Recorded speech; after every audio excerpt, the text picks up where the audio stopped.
Hey friends, and welcome to my channel. Today I want to talk to you about a love affair.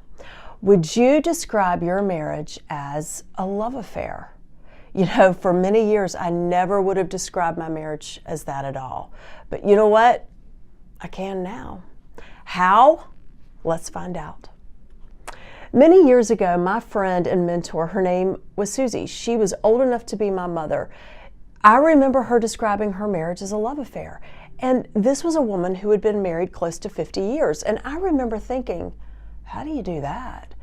Well, I learned so much from her. And one of the main things that I learned from her and many other wise women is to reject the ideas of current culture in marriage and to really begin to embrace marriage God's way. Because God is the creator of marriage. And when we begin to do marriage God's way, friend, we can have a love affair. Y'all, my husband and I just got back a few days ago from Miami. And he was working there during the week and he said, why don't you come down over the weekend? And I was like, let's do it. And so we did. We had the most fun. But just because we did that really cool trip doesn't mean our everyday life is not a love affair, because friends, it is. We're now empty nesters now, and we've been married for almost 30 years. We were high school sweethearts. And yes, that is possible to have a vivacious, fun, great marriage. It's work and it's every day. But what are some of those commonalities that we can put into our marriage so that we can describe our marriage as a love affair? Did y'all ever see that movie, by the way, with Annette Bening and Warren Beatty? I love that movie. Anyway. Okay, so how do we do it? How do you create an atmosphere, a tone, a culture within your marriage, so to speak, of a love affair?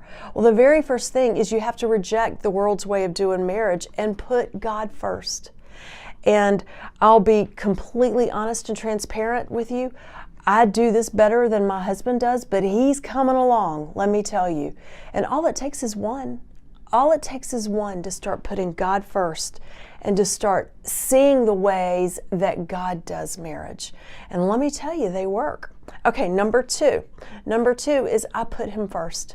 And I've been putting my husband first for a long time.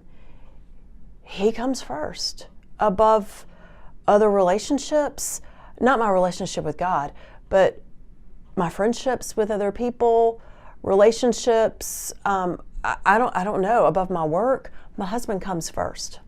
In fact, if my husband doesn't want to do something, say like yesterday I got an invitation to a party, and I know that my husband's not going to want to go to that party, and I'm not going to make him go. You know why? Because he comes first.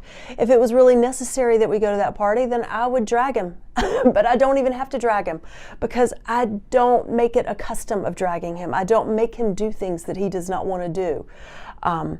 Either I just go on my own, or I invite him and give him the option. But put him first. Put your husband first and begin doing this, and you will begin to see just a sweet change of atmosphere in your home. Okay, what's the next thing? Next thing, oh yeah, I know I'm going to get some pushback from this one, but I don't care.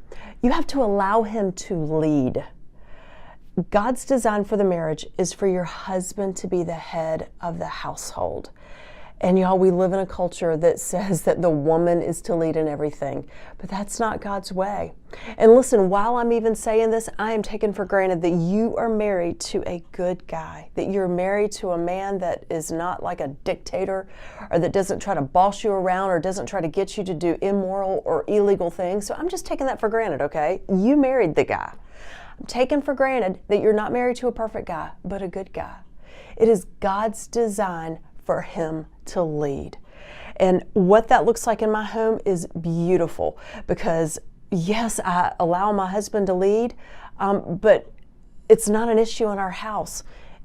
It's a beautiful flow. He asks me a lot of times, many times, 99% of the time, what do you think about this? And he takes my opinions, he takes my thoughts in before making the final decision, so to speak. But even if he goes in a direction that's not what I would have done, I just trust God is leading through my husband. And I also trust God to bless my obedience. And so allow him to lead. It's a beautiful yin and yang in the marriage. It just is. It just is. Okay, what's the next thing? Next thing is overlook his faults. And can I tell you that our husbands probably have many, many faults, right? And there are times that we really have to overlook them because they drive us crazy. But let me clue you in on something. And I'm sure this is probably new to you, but you have faults too.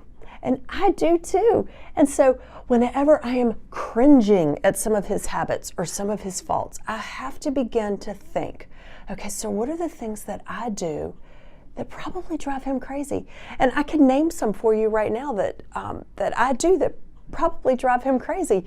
But the big thing is, the big picture is overlooking those faults, not dwelling and stewing and brooding on those habits that drive you crazy. Can I tell you the most effective thing you can do for those things that annoy you is to pray for him. Keep your mouth shut and pray for him. That is the biggest thing we can do.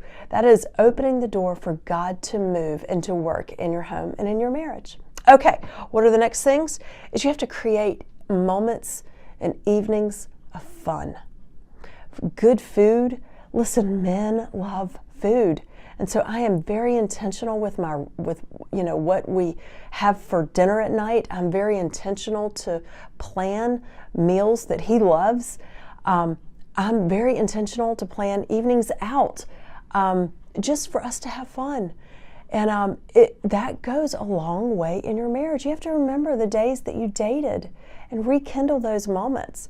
And then finally and last, yes, lots and lots of intimate moments. Not because you have to, but because you want to. It's possible, sweet friend. And so make this part of just your daily rhythms.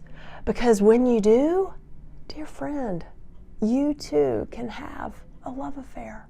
And it's sweet and it's precious and it's a marriage unlike the rest of the world. It's a marriage done God's way and it's sweet. And so embrace these 6 things. They will make the biggest difference in your marriage. Okay, I'll see you in the next video.